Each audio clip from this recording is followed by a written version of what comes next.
I just had to let you know you're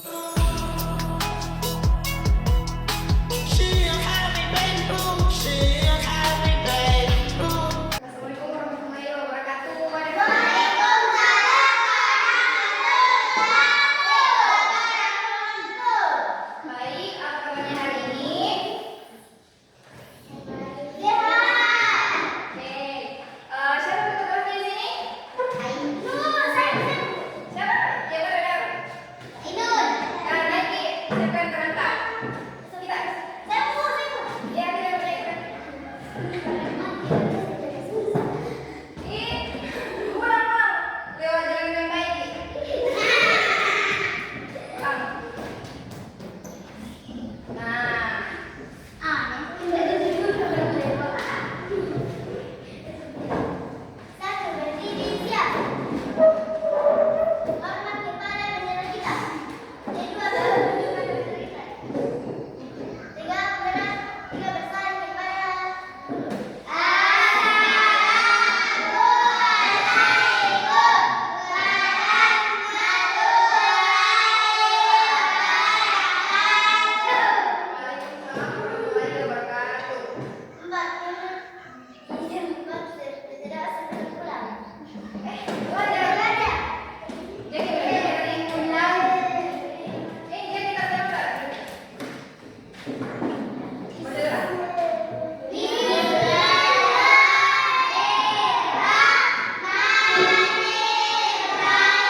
Oke, baik. Materi kita kali ini adalah siklus air. Adapun tujuan pembelajaran kita kali ini yang pertama, peserta didik dapat menjelaskan pengertian siklus air dengan bahasa sederhana. Yang kedua, peserta didik dapat mengidentifikasi tahapan siklus air seperti evaporasi, kondensasi,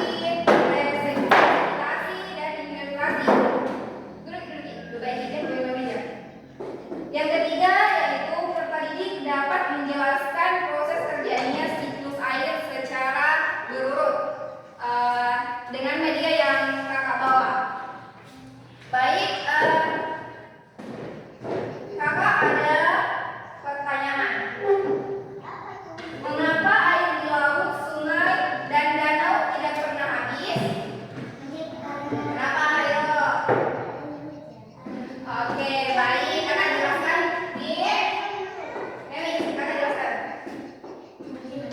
Jadi, siklus air adalah perputaran air di bumi yang terjadi terus-menerus dari permukaan bumi ke udara, lalu kembali lagi ke bumi.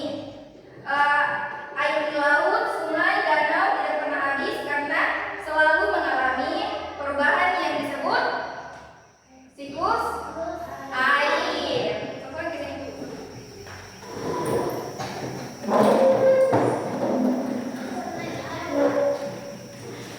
Proses siklus air dimulai dari penguapan, yaitu ketika air laut, sungai, atau danau menguap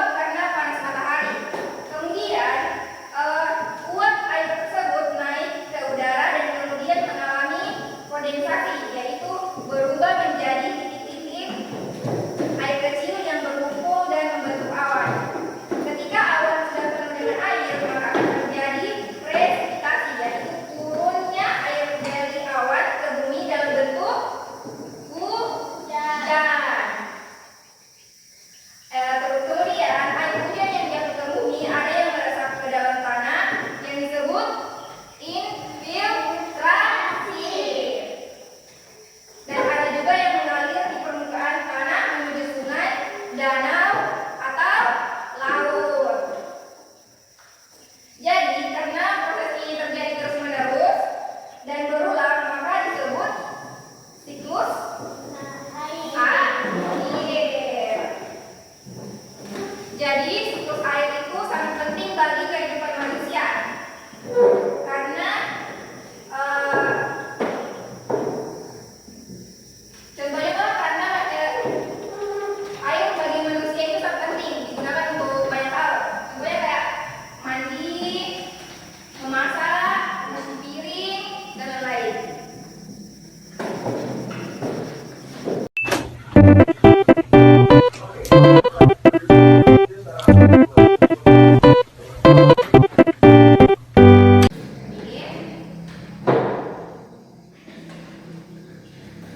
Jadi anak-anak, kakak punya media yang dinamakan diorama. Gambar diorama tersebut menunjukkan siklus air, yaitu putaran air di bumi yang terjadi terus menerus. Yang pertama yaitu evaporasi. Nih. Yang pertama yaitu evaporasi. Yang kedua kondensasi. Yang ketiga resipirasi.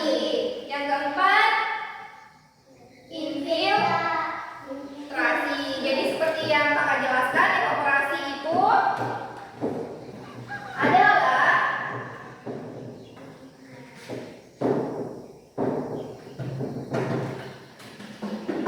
proses penguapan, yaitu ketika air sungai, laut, terus danau naik ke bumi, menguap karena panas dari matahari. Yang kedua adalah kondensasi. Kondensasi, apa dari kondensasi? Air berubah jadi titik, kemudian kasar api awan. Ngerti?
Ditambah